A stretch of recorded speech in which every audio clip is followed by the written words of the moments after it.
On this episode of Blending Bourbon, we'll talk about launching, some of the trials and tribulations, some of the pleasures, joys, and pressure points of launching a bourbon brand. Blending Bourbon is the podcast that takes you beyond the barrel and behind the scenes of the whiskey industry with master blenders Dixon Deadman and David Mark Young.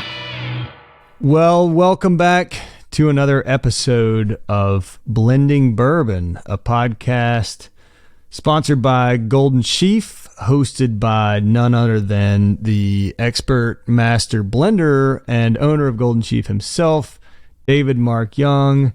I am his sidekick, the Robin, his Batman.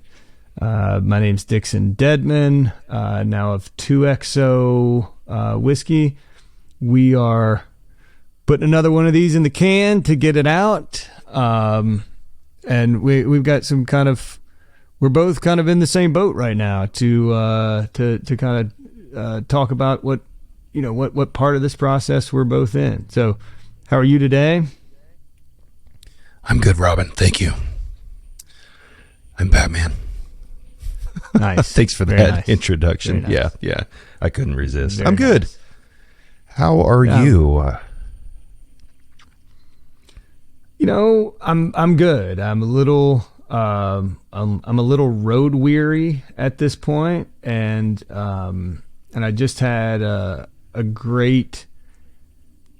It's currently 11:30ish here in the morning, and I just had a bourbon group from Atlanta swing through my office for an hour beforehand. So,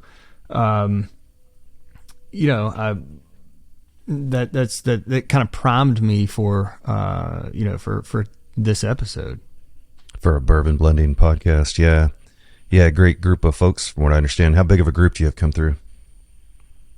No, it was cool. Is this a smaller part of that group is just 5 guys that popped in. It's an annual trip for them, and we get together every year, and it was a lot of fun. That's cool. Good to see those guys. But I got to my house. I got home. I've been in Texas this week, so I was in Houston Monday and part of Tuesday, and then flew to Dallas and had an event Tuesday night, and did the Dallas thing on Wednesday, and got home last night about 11:15.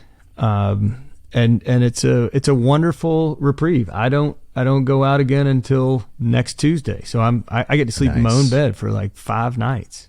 Nice. I bet your family's happy about that. Yeah, that's cool. You're covering some ground. So that's a great segue. Let's jump right into it. Launching.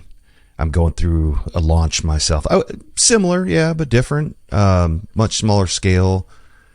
We launched 2 products about a month ago, and we're still, out selling, doing all the things. But what's life like out on the road? How many states have you hit so far in the last couple weeks?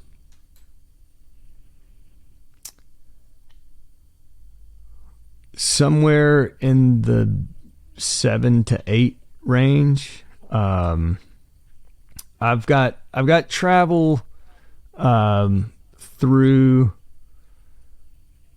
the second week of December, with the week of Thanksgiving off. So it's, and if we're really getting into the launching thing, this is kind of, I think,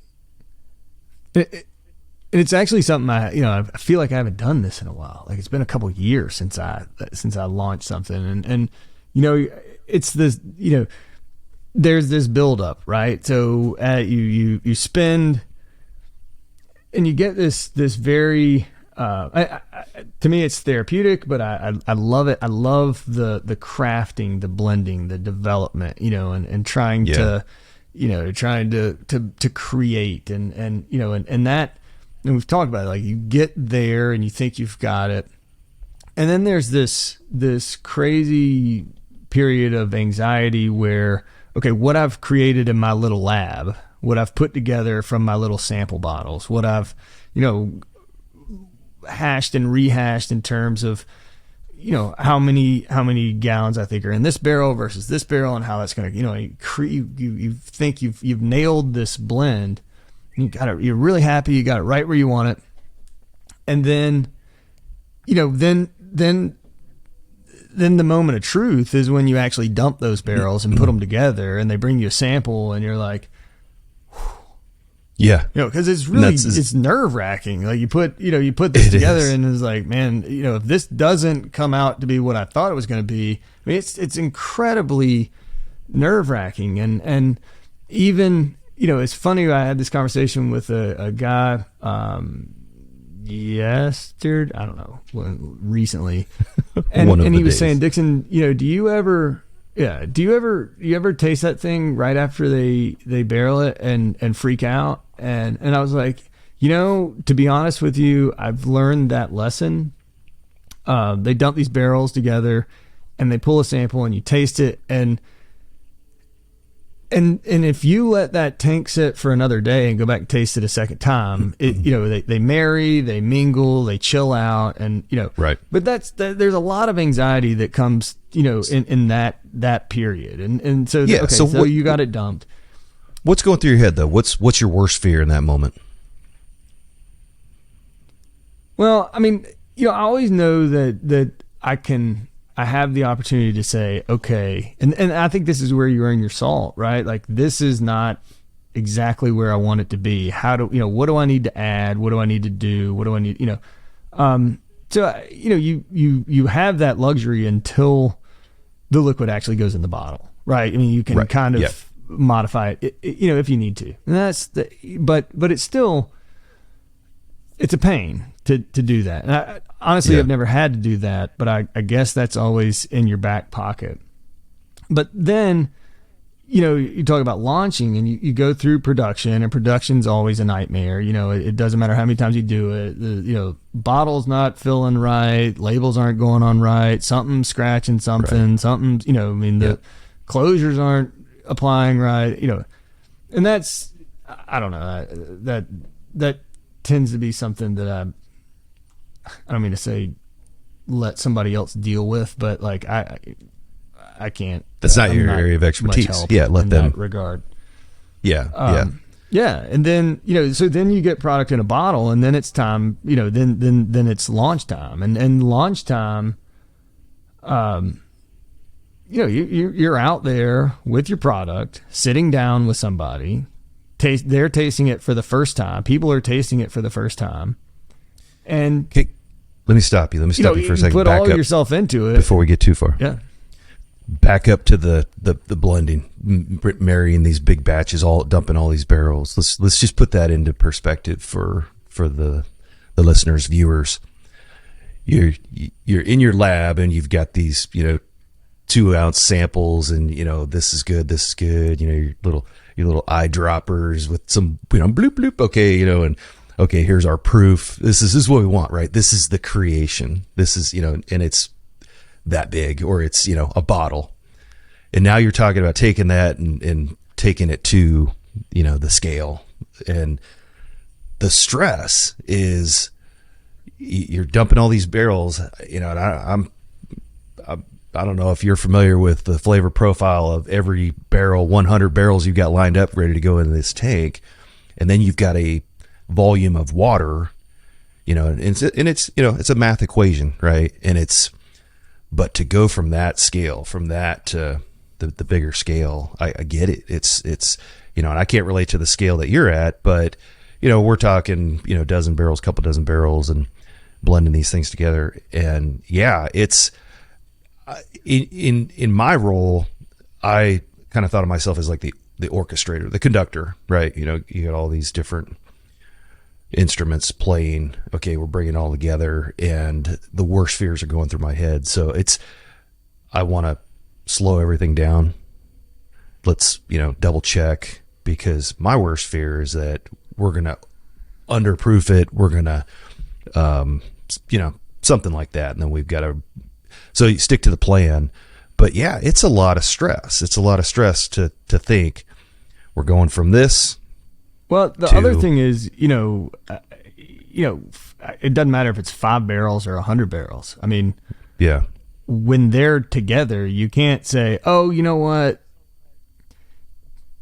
It's not like Legos. You can't separate them and put them back in there. You know, I mean, it's you know, I mean, they blend. Yeah. It's, there's no backing up. It's a pretty, you know, it's once it's done, it's done. Yeah. I don't know. I mean, I think for me, I'm not saying that that's not, yes, that is, there's anxiety there that makes me anxious. However,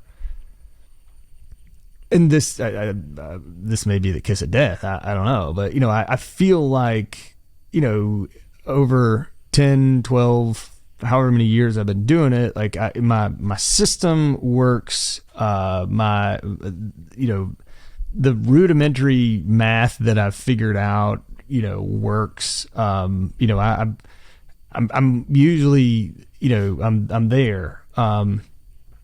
And, you know, I would say that, you know, that you're kind of, you know,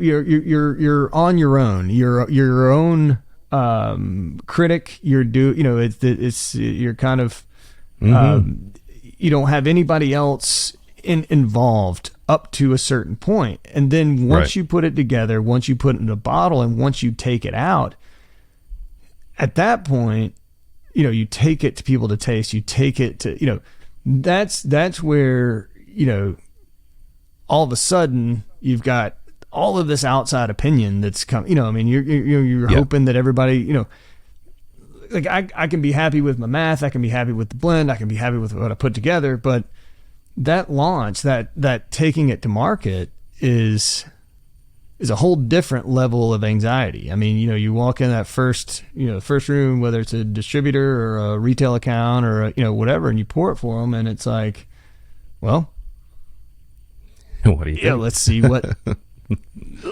they think, you know? Yeah. And are you watching people? Are you watching facial expressions, or are you looking away, just waiting for here it is? No, I mean, you know, and I think it's funny. I mean, you know, I've done it for long enough. I don't, you know, you see these other people that come in and they've got a 16-page PowerPoint presentation and they go way too deep and way too far and everybody's bored and, you know, whatever. And you know, my approach is like, this is who I am. This is what I've got. This is what it consists of. Here's a glass. And, you know, you can, some people you can read and some people you can't, but it's, you know, you're just sitting there for a second, like, it's nerve wracking. It's a moment of truth. Yeah. Yeah. And then, you know, when they, you know, I mean, I went to, Tampa a couple weeks ago and I got there and they gave me the list. And the first two places we were going to visit, like I knew these guys, and they are hardcore. They know their stuff. They've been in the game for a long time. And I knew that these were going to be the two toughest tastings I was going to have. I just knew it, you know, and not tough in a, like, you know, not that I was nervous about what I had, but I know that, you know, it's a certain level of like vetting that goes on and you know, whatever. Yeah. And, you know, what makes it tough? First though, guy poured it, and are they? Is it because they're so critical, or because their sphere of influence is larger? What makes it so? I think both of the. I mean, I don't want to say that they're critical. They've just tasted a lot of whiskey, and they know good whiskey from bad whiskey. They just know their stuff, and you know, if they're like, yeah, it's okay, I take that. You know, I'm like, that's not what I want. I don't want to be okay, right? You know, and if they say, well, you know, that's the, you know, was just talking to these guys, and and they were like, yeah, they commented on 3 whiskeys. They were three whiskeys. They were like, it was good, and you can tell that it's going to be really good in 3 or 4 years. Like, I don't want that. Like, I want, you know what I mean? Yeah. And I want, you want people's you want to be, and they're gonna be honest, and you want them to be honest, but sometimes that's a tough pill to swallow, I guess. Sure. Have you ever had that where the feedback you received was less than what you had hoped for or expected? Generally speaking, I've never really gotten a lot of negative feedback around the liquid. In my previous life, the negative feedback generally came in regards to price point. Like, I love this whiskey. We would love to carry this. We would buy more, but we wish it didn't cost X, Y, or Z. That was right. And so how do you respond to that? And my response to that is always was that my business card said master blender, not master pricer, and right. There you go. I'm here to talk to you about the juice. You can take that up somewhere else, but you're part of the valuation. You're not the valuator. Right. I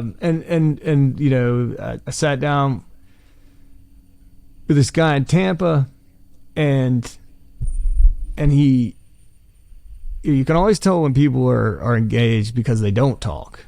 You would think that the people that immediately start saying, like, it's when somebody takes it, smells it, tastes it, and almost like enters some sort of introspective moment. You're like, okay, they're digging this, right? Yeah. This guy, he he's been there forever. He's and so he goes through that. He finishes his glass before he said anything. He reaches over and he says, "May I?" And I was like, "Of course." And he grabs the bottle and he pours himself a second pour. This is 10 o'clock in the morning. He pours himself a second pour. And he says, "Dixon, this is fucking fantastic." And he was like, this is one of the best whiskeys I've had in the last, 5+ years. He was like, this is, I am so happy for you. What do you say to that other than, oh my gosh, gotta make thank you feel good. I think I killed my glass. I mean, it went like that from there. I had a second meeting, and this guy, who he's a huge buyer for a very high profile place in Tampa, and he just said, "Dixon, I think this is really close to perfect." He was like, I think this is really close to perfect. And he was like, "Congratulations, well done." And at that point, my head's not fitting through the door. I'm on cloud 9. But that, from the time that the plane takes off until it's just, and I know you've been there too. I mean, you've got this great, support team behind you, and you've got a team that are helping you put this stuff together. But, at the end of the day, it's you. It's yours. You are David Mark Young, and when you pour that for people, it doesn't matter if it's the first person or the 112th person. Like, you're never like, oh, I'm at 80%. You want to be, right. Yeah. Oh yeah. And it's the same for me. It's the same with even kind of samples. So future blends that aren't even close to being in a bottle yet, but you socialize those a bit, or some experimental things that are in the barrels now. But congratulations and cheers. I'm super excited for you.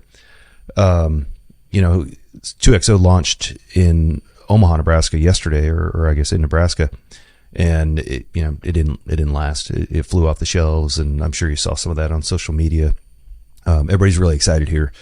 especially after your visit for Whiskey Festival, and there were there were and are still a lot of anxious people to try 2XO, and the groups are talking, all the heavy pallets in town, or it's a buzz. So 2XO's here, and everybody's looking. Matter of fact, I don't see any on my shelf. I was looking for some to try myself, but it hasn't shown up yet. So I imagine you're on my schedule for shipping out product. Yeah, I told you it'd be February. I'm on your schedule. I know.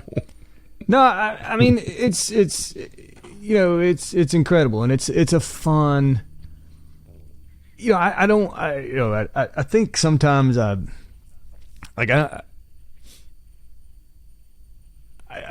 say this a lot, like, there are worse jobs to have than making bourbon and then traveling around and drinking bourbon with people. I don't think I would, if I was, and I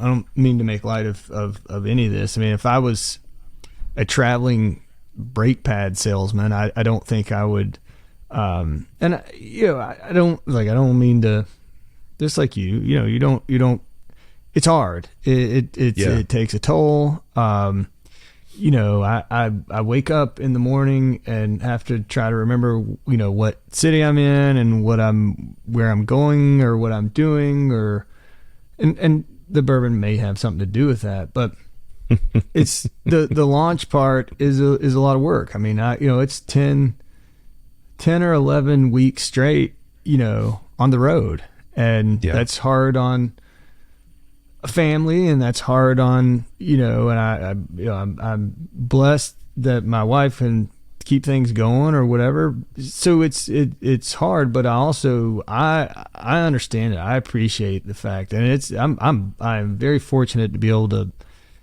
say that's what pays my bills or whatever. And I love meeting people. I love traveling. I love doing it. It's tough, but it's part of it, and it's funny. It's almost like you get it out, and you've got you hit the road, and you do that, and I'm right now, like at this point, all I'm thinking about is, as much fun as I'm having, I need to be home working on the next one. I need to be, there's no, you can't just sit there and say, okay, we got this out and move on. Yeah. It never stops. Yeah. I can appreciate that for sure. No, I have to admit, I'm in love with what I'm doing. There are pieces that I don't love as much, but I went through a launch, got built up all the hype, and then got product out on shelves, and production went smooth. The launch is going very well, better than anticipated. But then I have to back up from a business owner perspective, and you got to put on your compliance hat, and you got to put on your your financial hat, and then the business growth cap and all of those things. And but I've found that there are, as I kind of go through these sequences, through these different phases, the most stressful for me is that going from concept to actual product, getting the product into the bottle, and then getting the bottle out onto the shelves. That's very, very stressful. It's a lot of work. Definitely and then enjoy the it. other thing, and I have a question in here for you, but that's the other thing is, like, it's hard. You get tied up in the launch and the build up and getting it out there and talking about what you're doing, and then you have to remember that there's that creative element that you have to say, okay, what else can we do? How can we do this differently? What or not differently, but what's the next thing? And I mean, I think, and I was talking about your stuff with a guy the other day. I mean, I don't know if you're at liberty to talk about kind of the, innovative things that you're doing with some of your products. I mean, I think, that some not in a bad way. I don't mean this in a bad way, but like the monotony of production, launch, sale, whatever, like that. There's kind of a cool distraction to also have. I'm thinking about doing this new thing or that new thing, or I want to try this, and you seem to be. I mean, every time I talk to you, you're talking about trying, doing, another little twist or riff or innovation, and you've got some cool stuff coming. I think so. Yeah. I think so. We got some really cool stuff coming. Yeah. Some of it's relationship building too. So, right now we've got a local focus. So, collaborating with local businesses, breweries, specifically, in vineyards. And we've got some really talented crafters out there. And so, yeah, we had, I'm excited about all of them, but, doing things like taking a really aged weeded whiskey and putting it in a formal, hard cider barrel, a partnership with Glacial Till, local vineyard, taking a really this is where it gets a little nerve-wracking too, is taking a really good bourbon, an 8-year-old bourbon that is probably a candidate for a single barrel product and would do very well, but taking that and complementing it with a barrel that matured barley wine with a local brewery, Jukes Ale Works, and it starts with two good products and then some experimenting, some mingling of to try to forecast what the final product might be. But I'm super psyched about the barley wine cask finish, and it was actually in a former, I won't say the name, but a former very popular bourbon that was aged for 10 years. And then after that was dumped and they received that barrel, they put barley wine in it for 14 months. And this barley wine is an award-winning, it's 15% alcohol, 15% ABV. And it's a phenomenal product. And then to take that and I knew exactly when I tasted that barley wine, I knew exactly which barrel it would pair well with, and or at least that's my opinion. So we took it that morning. They dumped it, took it out to the shop, filled it full of bourbon. That's been in there for a couple weeks, and I expect that's going to be a game changer. It's going to be a little bit of a disruption, at least for the local area. We'll squeeze. Yeah. So like,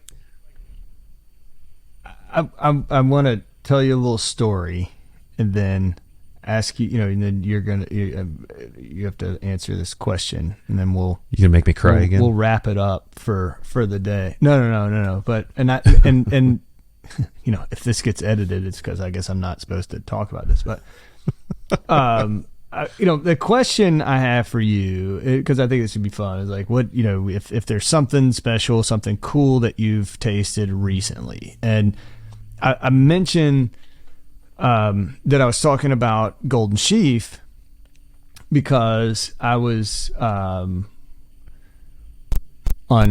Tuesday night in Dallas, and we did this great kind of happy hour thing with the Dallas Bourbon Club, which is incredible. These guys are great and great ambassadors for the stuff I've done, and they've been very good to me. And it never fails. Never fails with these guys. It's like, yeah, come, I've got 2XO. We're going to drink this Phoenix blend. And they all, come very positive, great, but here's the downside. And it's not a downside, but I know, and I told my team going into this, I was like, this is going to happen. And they're like, no, it won't happen. I was like, you mark my words, this is going to happen. And, an hour in, and we've gone through 3 bottles of 2XO with this group and everything. And, it always happens. They've snuck in bottles, and they're like, Dixon, I want you to try this. Dixon, I want you to try this. Hey, Dixon, come here. I want you to try this. Come over here, try this. And it was, some crazy stuff, some old charter. There was a bicentennial, 74 turkey. They had a great Willet purple top that was just, 9 years. It was I can't even list them all. But then this guy said, "Hey, I want you to try this." And I was like, "What is this?" And he said, "Well, it's a Midwinter's Night dram finished in a white port barrel." Mm-hmm. And I said, and he was like, "No one's ever heard of white port barrels before." And I was like, "I have." And he's like, "Why?" And I was like, "Well, because I know a guy that's fooling around with white port barrels." It was interesting, and it was very good, very good, very different. It was, I don't know how I would have described it had I not known what it was going into it. Like it was super interesting. But it makes me excited for anybody that's also messing around with white port is really all I'm saying. That was one of the more interesting things I've tasted in a little bit.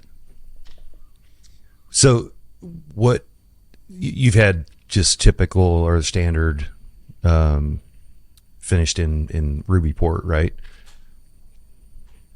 Rye or a bourbon. Yeah, I would assume most everybody's doing ruby port stuff. I don't know, like a tawny port barrel. I think that the barrel sizes are different, but I know the white port was interesting. And so this is you have to what have you had that's cool lately?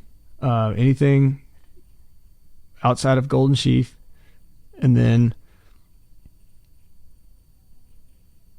What have I had lately? Anything outside of Golden Sheaf? Gosh, I've had a lot. I did. Oh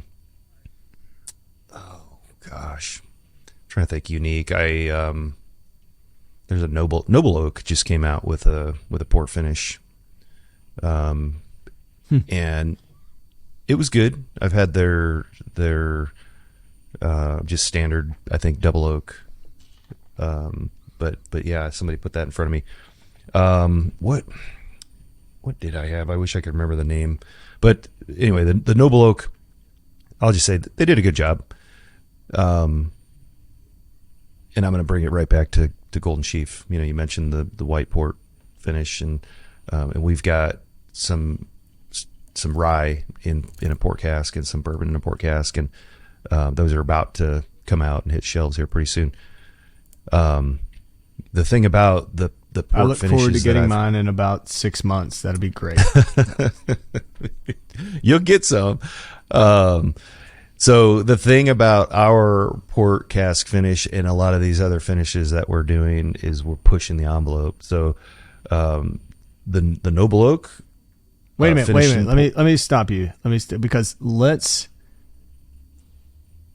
talk on the next episode about what we're doing next.